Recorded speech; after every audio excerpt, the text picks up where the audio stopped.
Hello students, how are you? Hope you are well. So, I'm Bhalapsa Sharma, teaching physics, class 10th, 11, 12. Now, class 11, physics, chapter 4, lecture 3, Newton's second law of motion. ठीक है, Newton's second law of motion. First law of motion you have read. Now we are studying second law of motion. Before second law of motion, so first try to understand momentum. Momentum दो type का होता है, एक linear momentum और angular momentum. Rotational motion में angular momentum you will study. Now we are study linear momentum और for simplicity momentum you can say. So this after that you will study Newton second law of motion. ठीक है, momentum means linear momentum.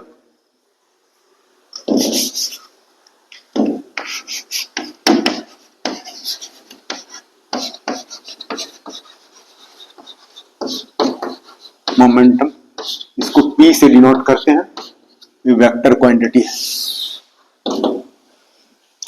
Linear momentum है, किसी body को linear momentum होता है. ठीक है, लीनियर मोमेंटम क्या है? फिजिकल क्वांटिटी है, लेंथ, मास, टाइम, फोर्स, मोमेंटम इस तरह से है. उसी तरह से हमारा एक फिजिकल क्वांटिटी लीनियर मोमेंटम है, इसको P से डिनोट करते हैं, ये वेक्टर क्वांटिटी है. ठीक है, इसको इस तरह से कर सकते हो, P इज इक्वल टू क्या है? M we.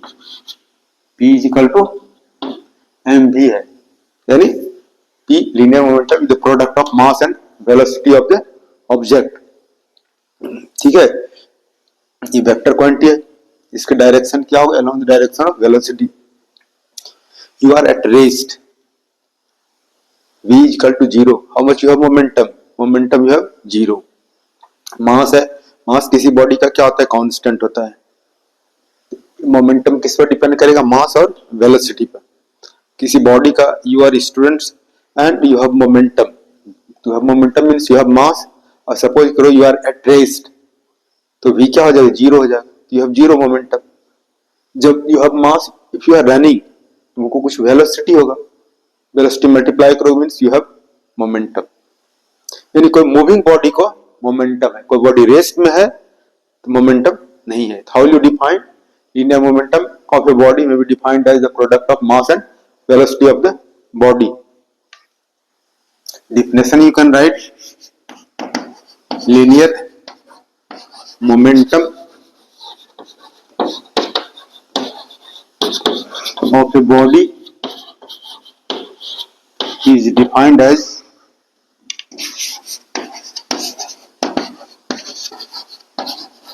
the product of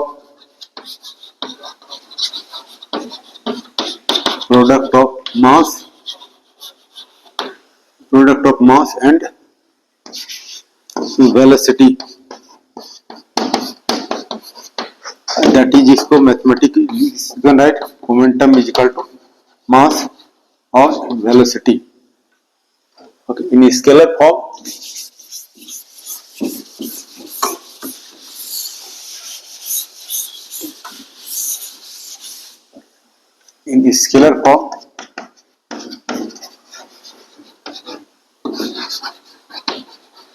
P is equal to क्या होगा? M V. P is equal to M V. SI unit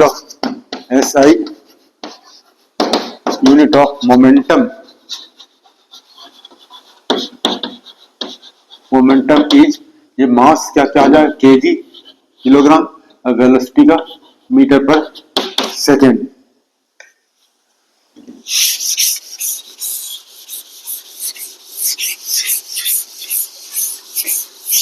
So it is a vector quantity. It is a vector quantity.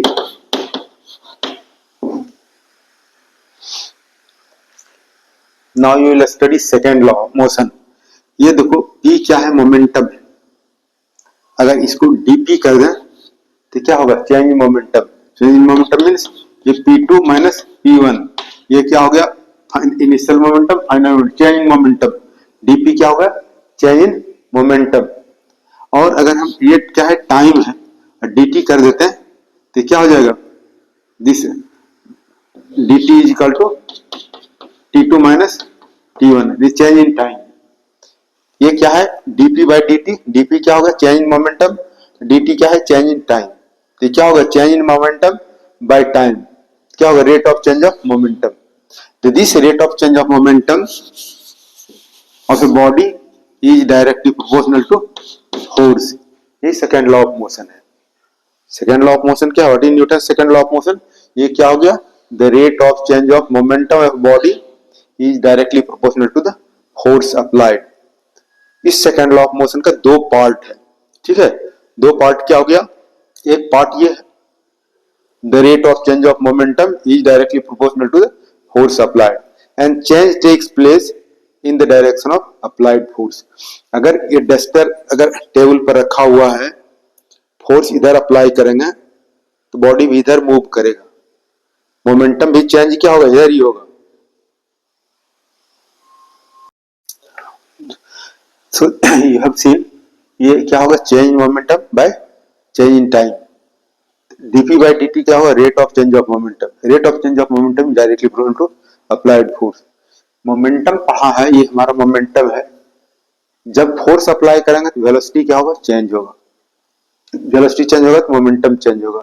यह क्या हो गया rate of change of momentum. कब rate of change of momentum होगा, जब force apply करें। कोई body है, ये हमारा बॉडी है, बॉडी है, बॉडी में क्या होगा ये फोर्स अप्लाई करेंगे, फोर्स अप्लाई करेंगे तो वेलोसिटी चेंज होगा, वेलोसिटी चेंज होगा तो मोमेंटम भी चेंज होगा। तो rate of change of momentum is directly proportional to applied force. ठीक है, जब कोई बॉडी पर फोर्स अप्लाई करेंगे और body should move, then in body there will be change in momentum. तो this rate of change of momentum is directly proportional to applied force. ये Newton second law का स्टेटमेंट है। Statement क्या है, दो part में है। दो पार्ट में क्या हो गया, एक जो देख रहे हो मैथमेटिकली, ये क्या हो गया rate of change of momentum is directly proportional to applied force and change takes place in the direction of applied force.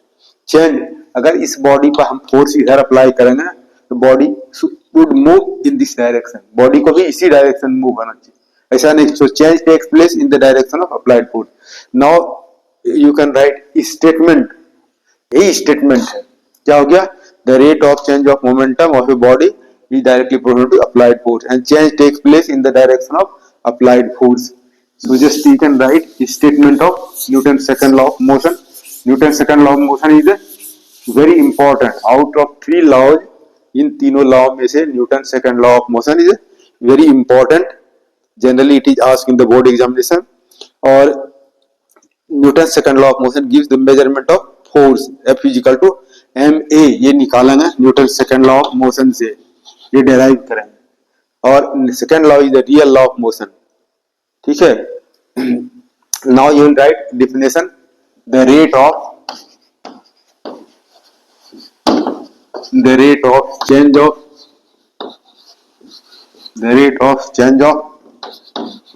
linear momentum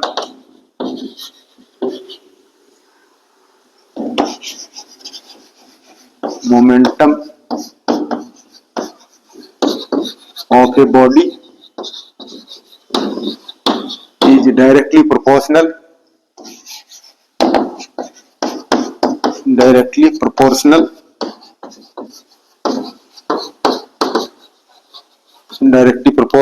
to the applied force,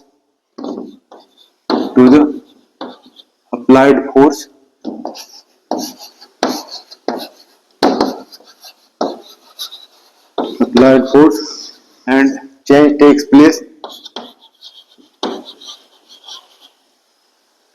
and the change takes place in the direction of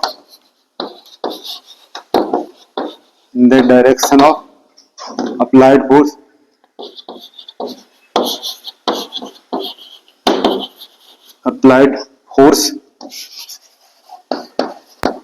Newton's second law of motion. This you can say dp by dt directly proportional to applied force. The vector quantity है, this we can write statement. अब यहाँ पर जो है this you are getting dp by dt, this is the rate of change of momentum, rate of change of linear momentum, या for simplicity momentum कह सकते हो, rate of change of momentum. और ये F क्या है? फोर्स है।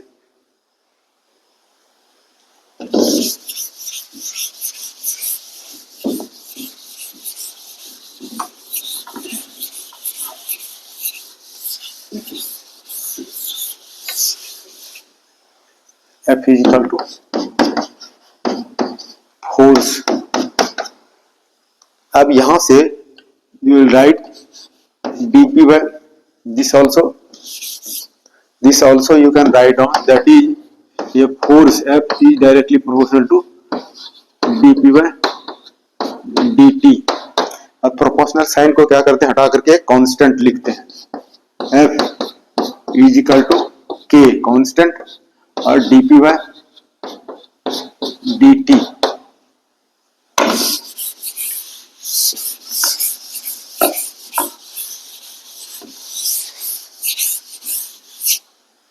ये K जो है where K is equal to constant of proportionality, constant of proportionality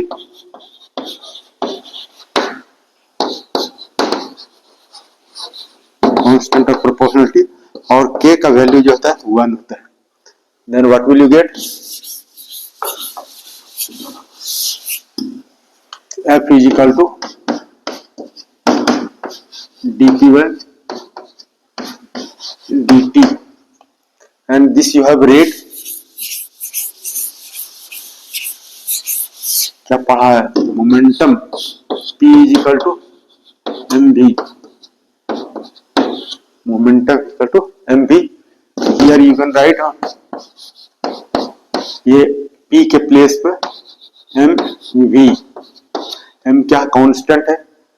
now you know differentiation में क्या करते हैं, m कांस्टेंट है तो बाहर निकाल लेते हैं m dv by dt, और पता है ये a इज इक्वल टू क्या होता है, a is equal to dv by dt। अब ये एक्सेलरेशन क्या है, rate of change of velocity, ये हमारा क्या होगा, rate of change of velocity. So this you are getting F is equal to ma, this is your Newton second law of motion, this is Newton second law of motion. या in scalar form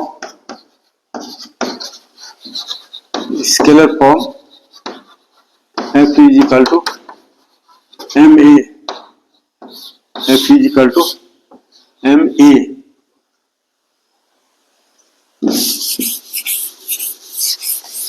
second law देख रहे हो, second law ये formula दिया, इस formula से क्या करते हैं, F is equal to ma, मास मालूम हो, एक्सेलरेशन मालूम हो, you can find out force, measurement of force.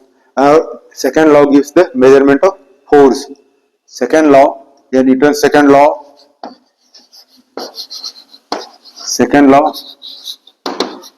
gives the second means Newton second law of motion gives the measurement of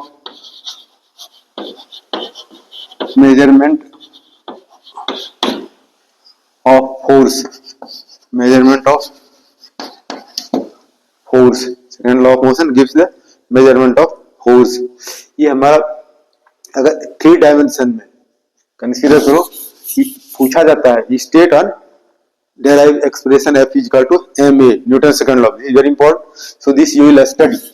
और थोड़ा सा यहाँ और इसको you are studying, you have read motion in a plane, ठीक है, यहाँ पर नोट करके लिख सकते हो, ठीक है। ये F ये फोर्स है, we can resolve force in 3 dimension। 3 dimension क्या हो गया, F is equal to fx I cap plus fy j cap plus fz k cap. This force को we can resolve into three components along X axis, Y axis and Z axis. उसी तरह acceleration भी, ये acceleration है, acceleration also we can write three component.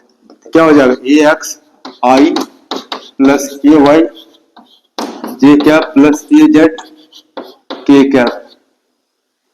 And now F is equal to ma।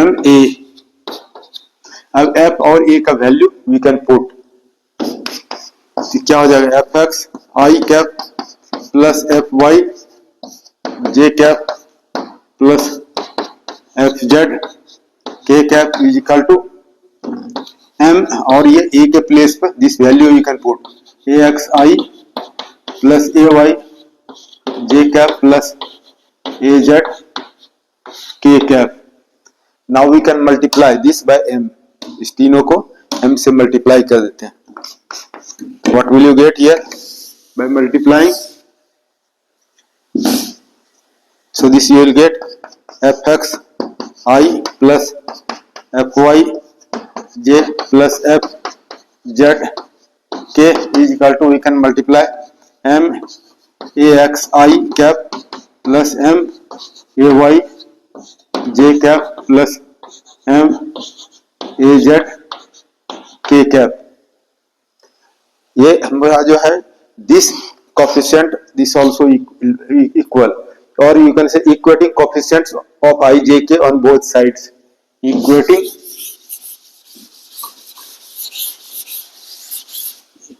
the coefficients of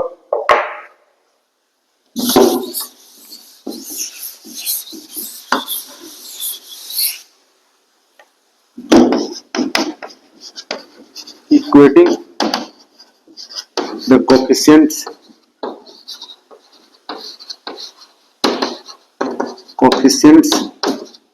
equating the coefficients of I cap,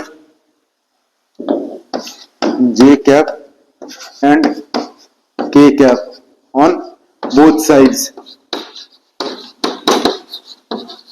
So we have क्या किया, दोनों side equation equating, ये this is equal to क्या होगा, this I cancel हो जाएगा, F X is equal to M A X, this is equal to और is equal to, यानी F Y is equal to M A Y और this is equal to this हो जाएगा, यानी F Z is equal to M A Z, equating coefficient both side, you will get क्या मिलेगा, F X is equal to M A X, F Y is equal to M A Y, और कह सकते F Z is equal to M A Z. This you have read, ठीक क्या हो गया, ये x axis, component of force along y axis, component of force along z axis। अब ये हो गया f x is equal to M A X, ये तो कांस्टेंट मास है, F Y is equal to M A Y यानी force along Y axis, force along Z axis. So in this way you can study, okay, so you have read momentum, linear momentum and Newton's second law of motion।